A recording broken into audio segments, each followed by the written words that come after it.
A new patch is out now for Farming Simulator 22 on all platforms, and with that, we got some new toys.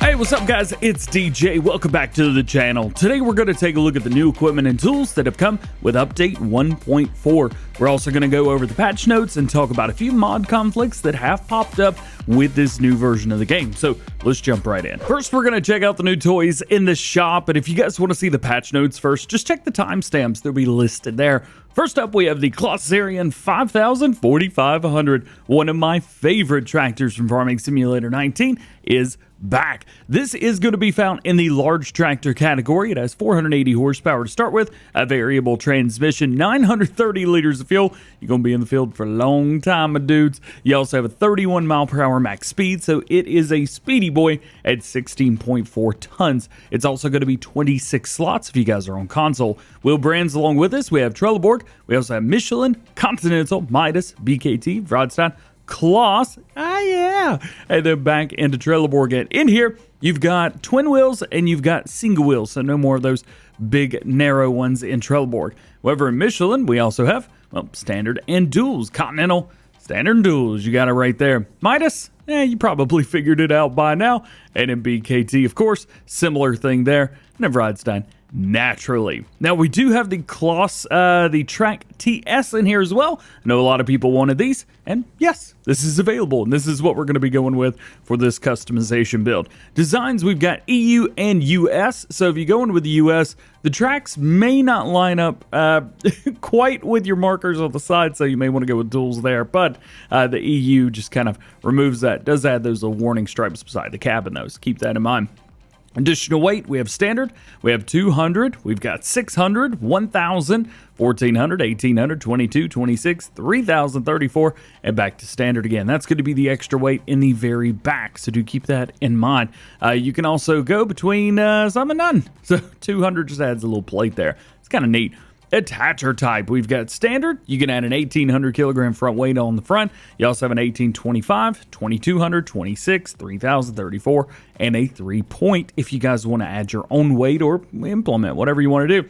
Engines, we have that 4500, which gives you 480 horsepower. You also have the XERION 5000, which gives you 530 horsepower. That would likely be what you guys are going for.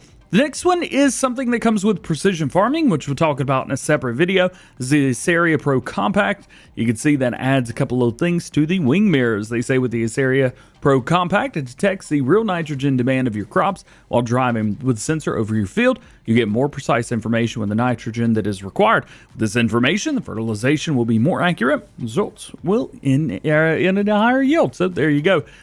You can go with that if you want to. It doesn't really matter. And then, of course, you got your license plate. Next up, we've got the Jungheinrich ETV 216i. This is going to be found in the forklift category. It's got 24 horsepower, variable transmission, 22 kilowatt hour battery, and you've got an 8 mile per hour max speed. With this, it's only going to be 4 slots, so it's nothing too crazy. Also, that's new animation on the side. You've got your left hand, which is doing all the steering, and your right hand, which is doing all the moving around and everything else. This is a really, really neat little machine, and I love this thing. It looks so cool. We can actually jump in here first person, and you can see, we'll just kind of move out real quick. Yeah, we've got the CLAAS up there, but check this out. Yay! Heyo! And then, of course, we have a rotating beacon on there if you want. Now, this thing will go up pretty high as well. If we can back out of here real quick, we just bring that up. I mean, check this out. I got to keep backing out of it. There you go. That's our max height on that bad boy right there. As for the smaller tools in the front, this is from a new brand, Salek. Now let's go in there and jump in because these are the only tools we've got from them, so it's easy to find. These can also be found in your normal categories, but this might be the easiest way. Giants have released a set of tools that work extremely well with the Antonio Carrero back DLC, but they've also released these to work just fine with normal tractors, so let's take a look at them. First is the Salek MUL-1000. This is going to be a mulcher, and it's suitable for grape and olive farming. It weighs 140 kilograms, requires 12 horsepower, has a 1 meter working width at 7 miles per hour. It's going to be 2 slots on console. Next, we have a new tipper. This is going to be the ANS-1900. This is available in a 1600 liter capacity for all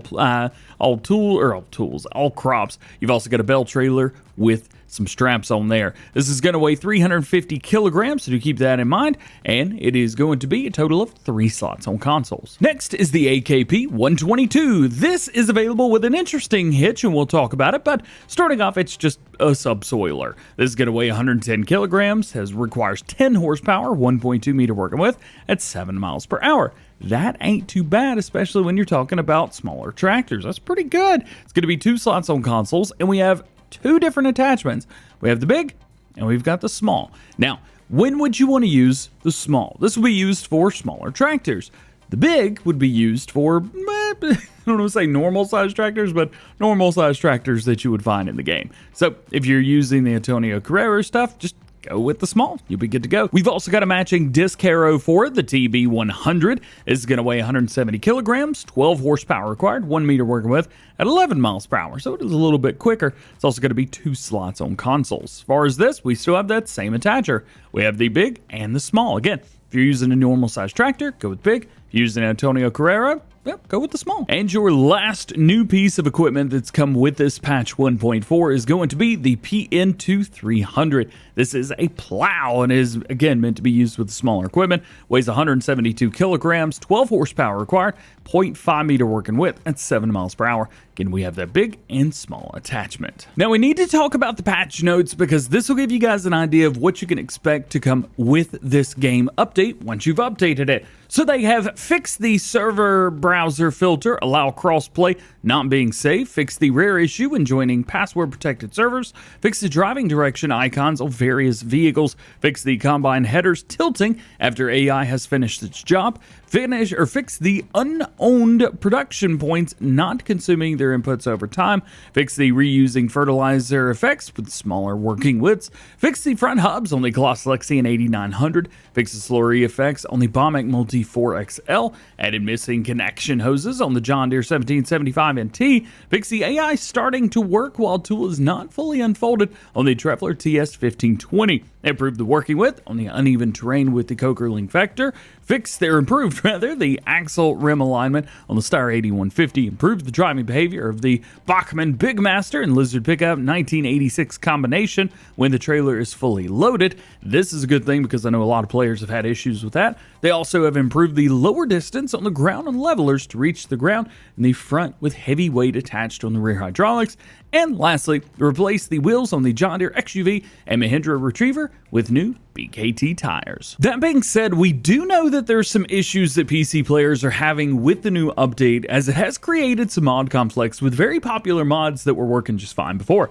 These conflicts generally happen with mods that change up scripts, mess with the camera, change the way lighting work, and things like that. I know that there's some guys working on figuring out exactly which mods are breaking the game right now, and I'll hopefully be able to provide you with a list of those soon. Check the first pinned comment as I'll be posting the new ones that we know about there as they come through. Otherwise, that's it. That's everything that we know about the new patch 1.4 and the changelog and all of the new equipment that's come with it. Again, you can go back and check any of these out individually, as I'll make sure that I include timestamps to everything that we talked about in this video. If you're curious about precision farming, I'll be releasing a video later on that. I'll also include that in the first pinned comment as well once it is available, so make sure your notification bells are on as well. That way you don't miss it either. Otherwise, I hope you have a great, awesome, wonderful rest of your day. I hope you enjoy getting to play some Farm Sim today, and we'll see you later.